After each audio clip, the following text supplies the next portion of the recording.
Well, jazz and the city of New Orleans go together like coffee and beignets. But did you know there was a time when our city went as far as to ban the playing of jazz music in all public schools? I know, I didn't know this, but this is true. WDSU's Morgan Lentis explains why the city has a complicated relationship with its most iconic music.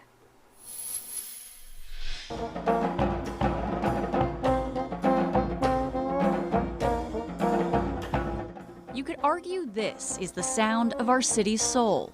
I like the way it brings people together. Being practiced by the next generation of jazz musicians. Because it's kind of like a maiden call to New Orleans. It's just like everybody joins in from wherever they are. I think jazz music is something that every music came from. Like before rap and hip hop, it was jazz.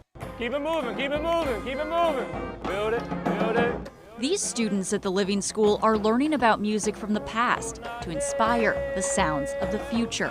I think that if you're born and raised here, you have a different level of ownership over this music. And I think with that ownership comes a responsibility to keep the music alive. Come on, pretend you're having fun. It's a simple idea, preserving the beloved beats that make our city unique. But a century ago, there were many who wanted to silence jazz, going so far as to ban the music and dancing to it in all public schools. The initial reaction when I heard about the ban, it's easy to almost feel like it's laughable at this point because it sounds so outrageous. Yes, the story sounds far-fetched, especially when you consider how much the city promotes jazz music today. But the curator of the New Orleans Jazz Museum says it's really not all that surprising at all, given the time that ban was in effect back in 1922.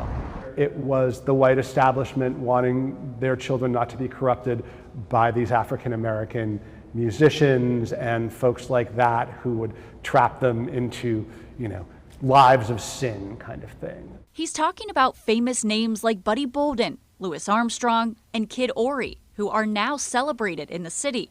But for years, he says they were shunned by high society because of racism and a fear of change. These jazz rhythms would turn them into dancing fools and distract them from their study, all those kind of hysterical things we hear that pop up about every 20 years. I bet if you looked at how people reacted to the dawning of rock and roll, they would probably be using the same kind of terms that they were using about the dawning of jazz. And just like rock and roll, the views on jazz music slowly softened. It's a relatively recent development in New Orleans. I want to say it was kind of the 70s and 80s when the city kind of realized, hey, wait, we can sell this. Yeah, there you go. Just this year, NOLA Public Schools officially abolished its ban on jazz music and dancing. It was never enforced, but teachers say the step still sends an important message.